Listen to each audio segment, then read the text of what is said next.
कांग्रेसी विधायक चिरंजीव राव ने बिना नाम लिए भाजपा नेता सतीश यादव व सुनील मूसेपुर को दिखाया आईना।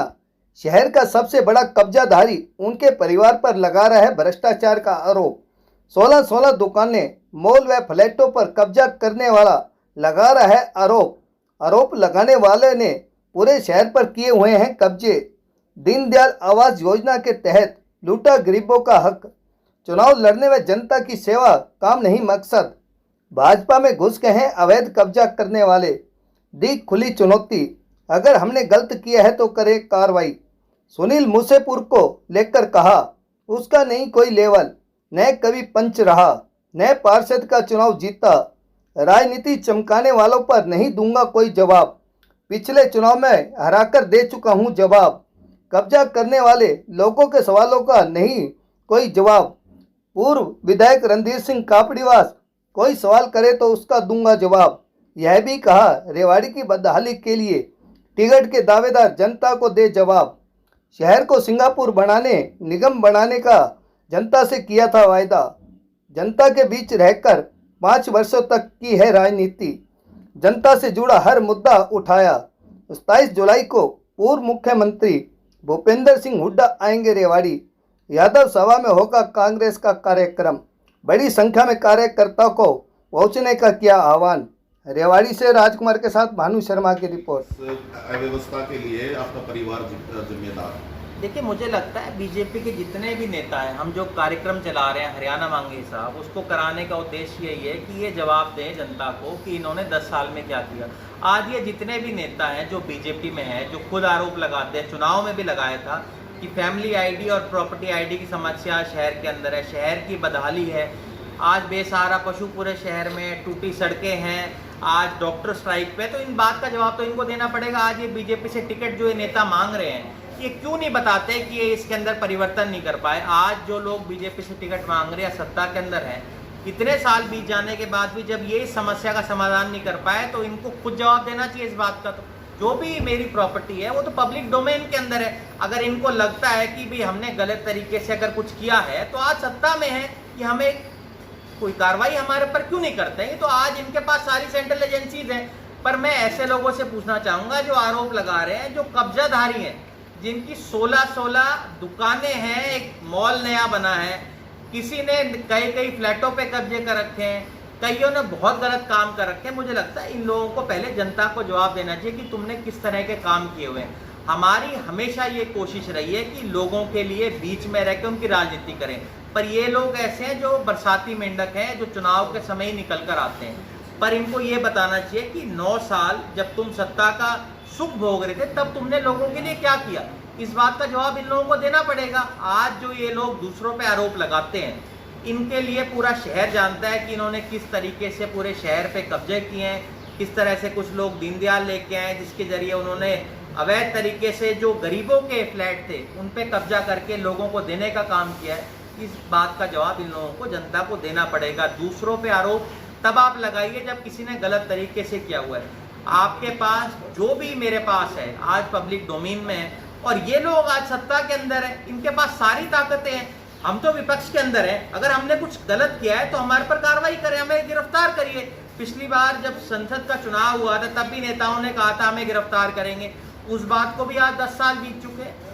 आज मुझे लगता है ध्यान भटकाने का काम ये लोग कर रहे हैं, जिन्होंने लोगों के लिए कुछ नहीं किया, जिनको लोगों से कोई सरोकार नहीं है। ये बीजेपी से टिकट जो मांग रहे हैं, बीजेपी से जो भी लोग टिकट मांग रहे हैं, जब ये टिकट लेकर आते हैं तब भी जनता को पूछना चाहिए, और आज भी जनता को पूछना चाहिए कि मुझे तुम ये बताओ, तुमने 10 साल में मेरे लिए क्या किया। जो नकली बीजेपी है, असली बीजेपी है, सारी बीजेपी वालों को जवाब देना पड़ेगा। देखिए, मैं आपको बताता हूँ, इन्हीं के मंत्री हैं राव नरबीर जी। इन्होंने कितने गंभीर आरोप लगाए हैं कि जितना भ्रष्टाचार पिछले 5 सालों में हुआ है, आज से पहले कभी इतना भ्रष्टाचार नहीं हुआ। इको ग्रीन के ऊपर जो आप बता रहे हैं, जिसके अंदर अनेकों पैसे लोगों ने ले लिए पर उस पर काम कुछ नहीं किया, ये आरोप राव इंद्रजीत जी लगा रहे हैं। तो इससे बड़ा भ्रष्टाचार का सबूत आपको क्या चाहिए। इनके पूर्व विधायक जो हैं वो आरोप लगा रहे हैं कि भारी भ्रष्टाचार है। इनके नेता जो टिकट मांग रहे हैं वो भ्रष्टाचार का आरोप लगा रहे हैं शहर के अंदर। मैं उनसे पूछना चाहता हूँ, आज अधिकारी आपके हैं, तो क्या आपकी आज जब आप सत्ता में हैं तब आपकी अधिकारियों पे पकड़ नहीं है? अगर आप कहीं विपक्ष में अगर आप विधायक बन गए तो आप क्या करोगे जनता के लिए? जब आप सत्ता में हो तब आप लोगों के काम नहीं कर पा रहे। जो आज जो कुछ लोग घूम रहे हैं, गली गली जो घूम रहे हैं, इनसे ये पूछते जब लोगों को तकलीफ हो रही थी कोरोना के अंदर, तब ये क्या गली गली गए थे? क्या ये गए थे कोविड वार्ड के अंदर जहां मैं गया था? इनमें से कोई भी आपको नजर वहां पर आया था? जब लोगों को एम्बुलेंस नहीं मिली थी, ओपीटी बेड नहीं मिला था, वेंटिलेटर नहीं मिले थे, तब ये लोग कहाँ थे?